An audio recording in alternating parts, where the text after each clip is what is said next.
was 12 years old. He was shoeless, dirty, and he was very angry.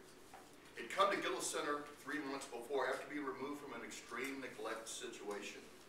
Through art therapy, Carol, who had been at Gillis for 20 years practicing and helping kids through art therapy, worked with Weyrauch, and when she asked him, bless you, when she asked him what Gillis meant to him, his reply was this: when boys come to Gillis, they have a broken heart.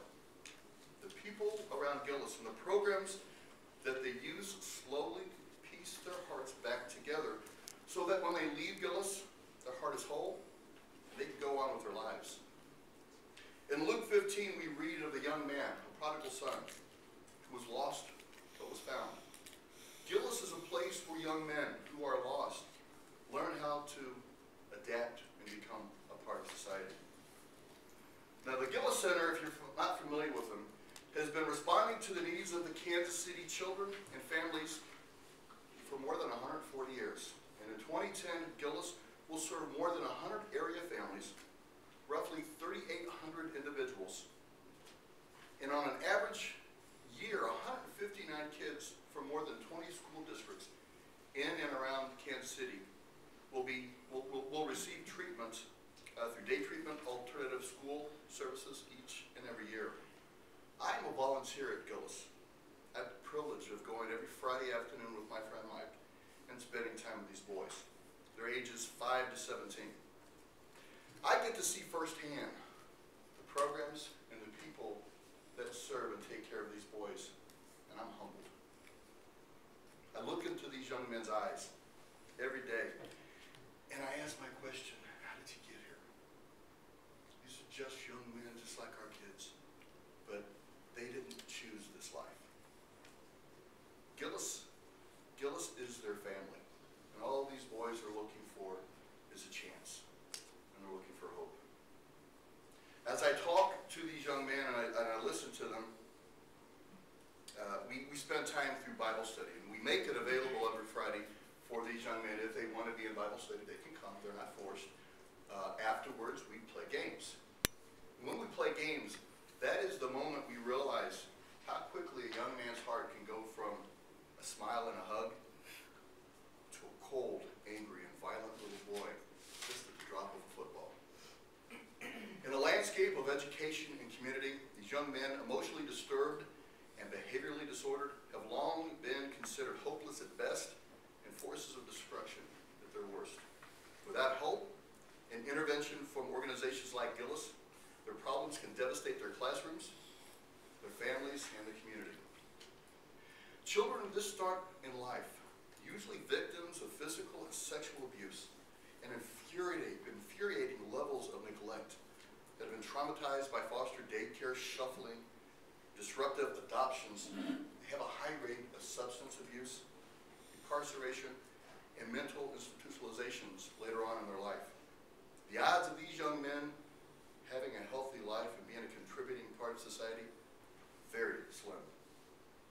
Again, these boys didn't choose this life. Gillis exists to make the odds better for them.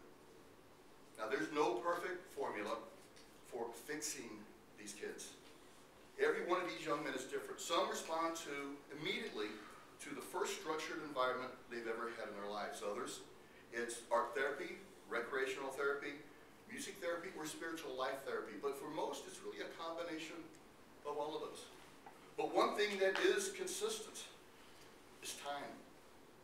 Time spent in a place where consistent love, support, reliable nutrition, medical care, and firm boundaries and responding care from role models, adult role models, like their staff, their teachers, leaders, and their volunteers. At the age of 8, Nate stole his neighbor's 20-foot RV and careened down the street. Not long after that, he set fire to the house he was living in. He actually had, before the age of 10, multiple records of arson and had been hospitalized many times. Nate's early months at Gillis are stuffed of legend, ingenious plans of running away, daily dancing on desktops, Rich, being suspended by noon for 18 days in a row. This kid was a legend. He also averaged 5 suicide threats a week. Nate's therapist, Megan, said, "I've seen a lot of messed up children in my years of school, but Nate had a special talent for disruption. You could feel the rage when he walked into a room." Now, society often writes off boys like Nate, but the structure and the support that he found at Gillis made a difference. It took a long time, but the message finally sunk into Nate that Gillis was not giving up on you. The supportive and structured environments that Nate found in the Gillis day treatment, alternative school, and residential treatment programs consistently reinforced that messages that actions have consequences, but they also have rewards too. Nate is no longer a student at Gillis, not because he stole the neighbor's car and ran away or he burned the school down. It's because he no longer needs Gillis. After intensive help with his family, Nate has also been reunited with his biological mother, a woman he has not seen in over 4 years. He's doing great at school. He's not been suspended yet. In over a year, he has not been in a single fight. There has been no fires set, and the word suicide has seemed to left his vocabulary. Nate's story is just one of many that often ends in incarceration or hospitalization. Few people with a start in life like Nate's contribute much to the communities. But with the help and support of Gillis, he beat the odds. The Gillis Center has been serving the needs of Kansas City children and families since 1870, and I bet most of you here have never heard of the Gillis Center. They have a plethora of programs that include residential treatment, alternative education, family services, and multidimensional treatment foster care.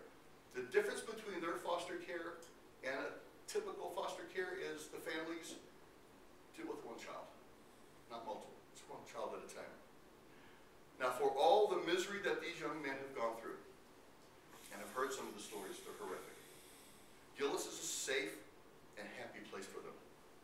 Students making pots in the art room, boys working in the garden, playing in the pool, whooping it up in the video game room, and laughing in the cafeteria. These young men are steadily moving forward, preparing a better life for them. More than 80% of these children go on to foster care placements, or back home to their original families, or to a less restrictive institution.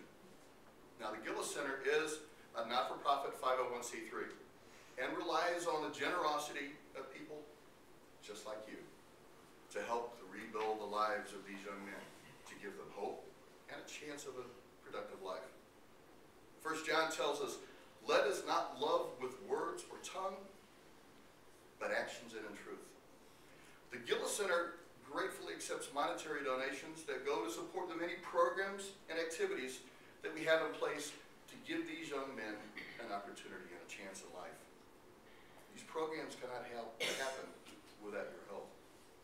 Gillis also accepts in-kind donations that go to the daily treatment of these young men, the needs that they have.